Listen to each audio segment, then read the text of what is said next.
একটা ঘটনা ঘটেছে। শেখ রকিব নামে এক ছেলে ছাত্রলীগের সাধারণ সম্পাদক ও ইউনিয়নের, তিনি এই বিষয়টি দেখে নিজের থেকেই পদত্যাগ করেছেন এবং তিনি সুস্পষ্ট করে ফেসবুকে পোস্ট দিয়েছেন যে যেই দল করলে একজন আলেমের পক্ষে ইন্না লিল্লাহ লেখা যায় না এবং একজন আলেমের জন্য দোয়া চাওয়া যায় না, এমন দল আমি করব না। আজকে আমার কাছে মনে হয়েছে যে বাংলাদেশের একজন দেশপ্রেমিক মহানায়ককে হত্যা করেছে। আপনি নিশ্চয়ই জানেন কেন মহানায়ক বলেছি। আল্লামা দেলোয়ার হোসেন সাঈদী গত 52 বছরে যতগুলো তাফসীর মাহফিল। আসসালামু আলাইকুম, আপনারা সবাই কেমন আছেন? আশা করছি সবাই ভালো আছেন।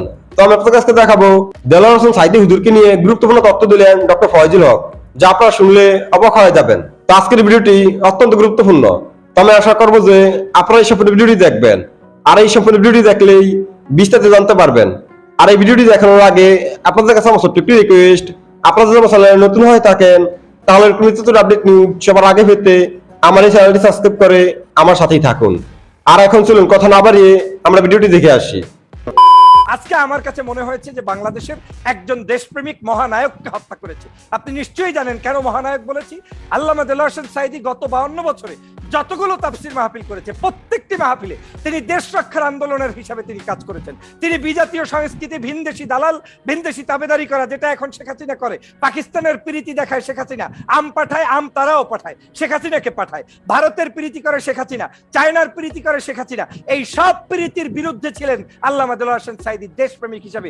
দেশের স্বাধীনতা রক্ষায় 52 বছরে যত অবদান, এর মধ্যে সিংহভাগ হচ্ছে এদেশের আলেম ওলামা, পীর মাশায়েখ, ইসলামপন্থী নাগরিকদের, কারণ তারা বাংলাদেশের এই স্বাধীনতা রক্ষা করতে চায়। আর দেশ বিক্রি করে যারা ক্ষমতায় থাকতে চায় তার নাম শেখ হাসিনা, তার নাম আওয়ামী লীগ। তার জ্বলন্ত উদাহরণ আজকে দেখেন, ভারত স্টেটমেন্ট দেয় কি না দেয় সেটাকে আমরা ওয়েলকাম জানানোর জন্য বসে থাকেন। আমরা ভারতে গিয়ে পররাষ্ট্রমন্ত্রী আপনার পাও ধরে বসে থাকে যে শেখ হাসিনাকে রাখতে হবে। আপনারা আমেরিকাকে ম্যানেজ করার জন্য, শেখ হাসিনাকে রাখার জন্য আমেরিকা ম্যানেজ করতে ভারতের পাও ধরেন। এটা তো আপনাদের সম্পূর্ণ দেশ বিরোধী একটি চক্রান্ত এবং ষড়যন্ত্র। আজকের বাংলাদেশের অবশ্যই বাংলাদেশের একটা প্রশ্ন আছে। আপনি বলছেন যে 70% এদেশের আলেম ওলামা আর বাকি হচ্ছে ধরেন আওয়ামী লীগ, তাহলে কি বাংলাদেশে বিএনপি নাই? 70% বলি নাই তো আমি। কোথায় 70%? আপনি দেখেন, আপনি বাংলাদেশের আলেম ওলামা বলেছি, বাংলাদেশের আলেম ওলামা বলেছি যে আলেম ওলামারা আজকের এই বাংলাদেশের স্বাধীনতা রক্ষার জন্য ভূমিকা পালন করছে। সিংহভাগ হ্যাঁ 70% যদি হয়, আমি আলেম ওলামার পার্সেন্টেজে যদি বলে থাকি যে বাংলাদেশের 100% আলেমদের সংখ্যা থেকে 70%ই স্বাধীনতা রক্ষার আন্দোলন করছে। আর যারা ওই আপনাদের টাকা খাওয়া, পয়সা খাওয়া, ইমাম মুয়াজ্জিন কারিগরি করছে, ওরকম যদি 30% থেকে থাকে তারা আপনাদের দালালি করছে। এটা তো রং কিছু নয়। আমার কথা হচ্ছে যে বাংলাদেশের স্বাধীনতা সর্বোচ্চ রক্ষায় তারাই অবদান রাখছে। আজকে যদি দেলোয়ার হোসেন সাঈদী সাহেবের যে কোনো ধরনের জনপ্রিয়তার সামনে আওয়ামী লীগের ভয়ের কারণটা কি? আল্লামা দেলোয়ার হোসেন সাঈদীর জানাজা দিলে আজকের আওয়ামী লীগের প্রেস্টিজে বাজে, কারণ তাদের জানাজা পড়েছে 18 জন। আমার লজ্জা লাগে যে তখন তাদের জানাজা 18 জন লোকে পড়েছে, তখন কি এদেশে কি কোনো আওয়ামী লীগ ছিল না? যদি আওয়ামী লীগ থেকে থাকে তাহলে আওয়ামী লীগ থাকলে তারা কেন তারা জানাজায় অংশগ্রহণ করতে পারলো না? 18 জন মানুষ কেন যাবে? ওই একই 15ই আগস্ট যেহেতু 18 জন মানুষ জানাজা পড়েছে বঙ্গবন্ধু শেখ মুজিবুর রহমানের, সেই একই 15ই আগস্ট আল্লামা দেলোয়ার হোসেন সাঈদীর জন্য লক্ষ লক্ষ মানুষ জানাজা পড়ছে। এটাই তাদের জন্য একটি কাল এবং তাদের জন্য একটি লজ্জার ভয়াবহতা পরিপূর্ণ হবে। সে কারণে তারা ঢাকাতে পর্যন্ত তারা সেখানে কোনো জানাজা পড়তে দেয় নাই। কিন্তু কি হয়েছে? বুমেরাং হয়েছে। বিশ্বের বিভিন্ন দেশে তার জন্য জানাজা হয়েছে।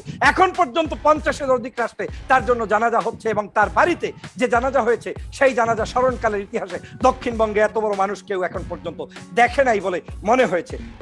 আল্লামা সাঈদীর পোস্টকে কেন্দ্র করে ছাত্রলীগের নেতাদেরকে বহিষ্কার করা হচ্ছে। আমি এখানে যে বিষয়টি বলতে চাই, মোবাইল থেকে একটু ভাইব্রেশন হচ্ছে, মেবি মোবাইলটা কল আসছে এরকম, মোবাইলটা ভাইব্রেশন। এখন কি শোনা যাচ্ছে? কথা শুনতে পাচ্ছি কিন্তু একটা সাউন্ড আসতেছে, মনে হয় আপনার মোবাইলটা ভাইব্রেট হচ্ছে। এখন ঠিক আছে, ঠিক আছে। এখন না, একটু ভাইব্রেশন হচ্ছে মোবাইলটা, কিছু একটা শব্দ আসতেছে। জি,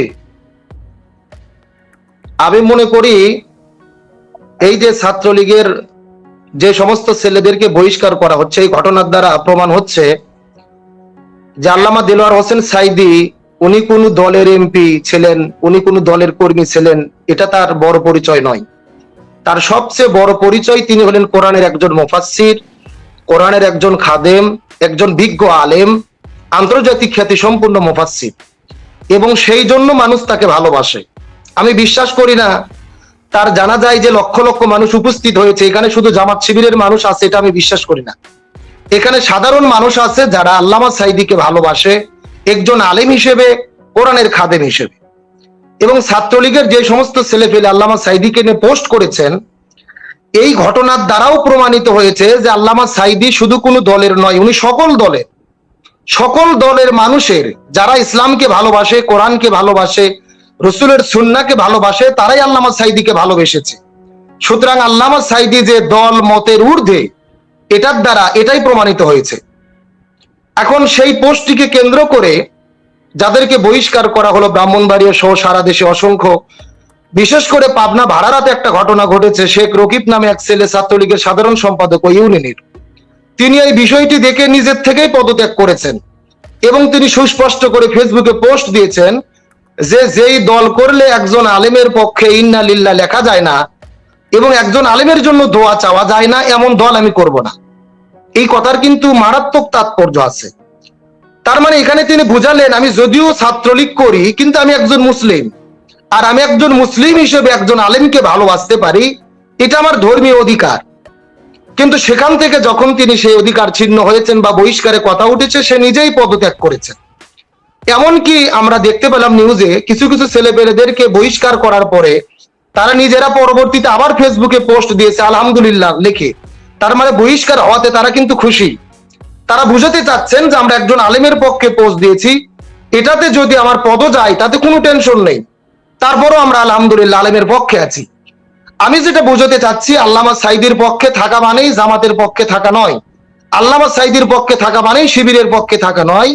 এই ছেলে পেলেগুলো আল্লামা সাঈদীকে ভালোবেসেছেন শুধুমাত্র একজন আলেম হিসেবে, এবং এই জন্য তারা ইন্না লিল্লাহ লিখে ফেসবুকে পোস্ট করেছেন।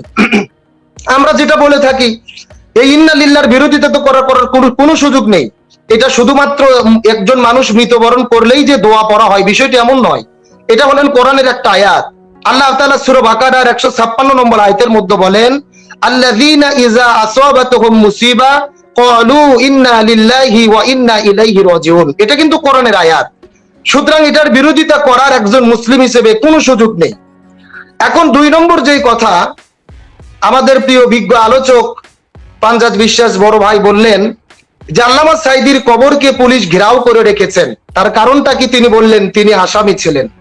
আমি প্রশ্ন করতে চাই, তিনি আসামি ছিলেন, বাংলাদেশের আদালত তাকে শাস্তি দিয়েছে, বিচার কতটুকু সঠিক ব্যাঠিক সেটা আমি এখন বলবো না। তবে আমি বলতে চাচ্ছি, সেখানে কিন্তু রায়ে তার শাস্তি লেখা হয়েছে আমৃত্যু কারাদণ্ড, অর্থাৎ মৃত্যুবরণ করার আগ পর্যন্ত সে শাস্তি ভোগ করবে। তাহলে যেই মানুষটি মৃত্যুবরণ করলেন, মারা গেলেন, সেই মানুষটিকে কবরস্থ করা হলো, কবরও কি তাহলে সেই শাস্তির আওতায় পড়বে, নাকি তিনি মৃত্যুর পরেও কবরে বসে থেকে বাংলাদেশের দেওয়া আদালতের শাস্তি ভোগ করবেন? আজকে যখন আল্লামা সাঈদী বিদায় নিয়ে চলে গেলেন, মৃত্যুবরণ করার পরে একটা লাশের অধিকার হলো তার পরিবারে, তার ছেলে, তার পরিবারের আত্মীয় স্বজনের, কিন্তু সেই লাশটিকে নিয়ে প্রশাসন কত টাল বাহানা করলেন। যখন তার পরিবার গিয়েছেন, লাশ ঠিক মতো দেওয়া হচ্ছে না। আবার সেই লাশটিকে নিয়ে ফ্যামিলি সিদ্ধান্ত নেবেন, কোথায় জানাজা হবে, কোথায় কবর হবে, কোন জায়গায় কয়টাই জানাজা হবে, এই সিদ্ধান্ত তো ফ্যামিলি। এই সিদ্ধান্ত কেন সরকার দেবে? এই সিদ্ধান্ত কেন বা প্রশাসন দেবে? আল্লামা সাঈদী তো 2 বারের এমপি ছিলেন, তিনি, তার বাসা রয়েছেন ঢাকাতে, তার বসবাস ঢাকাতে, তাহলে একটা জানাজা ঢাকায় তো হতেই পারে, কেন ঢাকায় জানাজায় হতে দেওয়া হলো না? প্রশাসন কেন আর বিরোধিতা করলেন? শুধু কি তাই, তার ভক্তবিন্দু ভালোবাসার মানুষেরা যখন সেখানে গিয়েছেন পিজি হসপিটালে, তারা সেখানে আল্লামা সাঈদীর লাশের গাড়ির সামনে শুয়ে পড়েছেন, তারা সেখানে কেন গিয়েছিলেন? তাদের দাবি কিন্তু প্রধানমন্ত্রীর পদত্যাগ নয়, তাদের দাবি কিন্তু সরকারের পদত্যাগ নয়, তত্ত্বাবধায়কের দাবি নয়, তাদের দাবি একটাই, তাদের ভালোবাসার মানুষ আল্লামা সাঈদীকে তারা শুধু একটু জানাজা পড়ে দোয়া করতে চায়। তবে আশা করছি যে আপনারা সব ভিডিওটি দেখেছেন। তো আপনাদের যদি বিষয়টি নিয়ে কোনো মতামত থাকে আমাকে অবশ্যই কমেন্টে জানাবেন। আর আপনারা যদি আমার চ্যানেলে নতুন হয়ে থাকেন তাহলে আমার এই চ্যানেলটি সাবস্ক্রাইব করে আমার সাথেই থাকুন। তো দেখা হচ্ছে পরবর্তী ভিডিওতে। সেই পর্যন্ত সবাই ভালো থাকবেন, সুস্থ থাকবেন। আল্লাহ হাফেজ।